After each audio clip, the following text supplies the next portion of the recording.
కనీసం భారతీయ జనతా పార్టీ నాయకులకి చెప్పుకోవడం చేత కాదా, లేకపోతే చెప్పడం ఎందుకులే అనుకుంటున్నారా, లేదా ఏదో మా సోషల్ మీడియాలో పోస్ట్ పెడితే సరిపోతుంది అనుకుంటున్నారా, ఎందుకు క్యాంపెయిన్ చేసుకోలేకపోతున్నారు అన్నది అర్థం కాదు.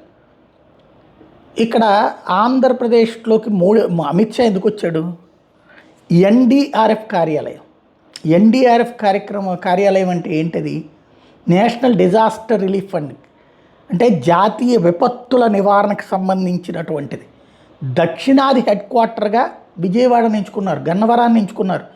ఎయిర్పోర్ట్ దగ్గరలో ఉంటుంది కాబట్టి, అంటే వరదలు వచ్చినా, తుఫాన్లు వచ్చినా, భారీ వర్షాలు వచ్చినా ఆ సందర్భంలో ఆయా ప్రాంతాలలో అత్యవసర సేవలు, ఇప్పుడు మొన్న వరదలు వచ్చినప్పుడు ఎన్డీఆర్ఎఫ్ సేవలు అందించింది కదా, అట్లాంటి సేవలు అందించడానికి సంబంధించిన హెడ్ క్వార్టర్ దక్షిణాదిలో గన్నవరాన్ని ఎంచుకున్నారు. ఇది ఆషామాషి వ్యవహారం కాదు, చాలా పెద్దదైనటువంటి అంశం.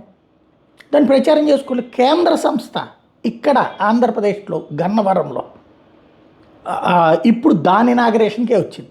ఎన్డీఆర్ఎఫ్ అని రాస్తున్నటువంటి మీడియా పెద్దగా దాన్ని అదేదో రాష్ట్ర కార్యక్రమం, ఏదో ఇనాగరేషన్కి వచ్చాడన్నటువంటి రూట్లోనే రాస్తుంది తప్పించి, సరే వాళ్ళ ఎజెండాలు ఉంటాయి. బట్ బీజేపీ ఎందుకు ప్రొజెక్ట్ చేసుకోలేకపోతుందో తెలియదు.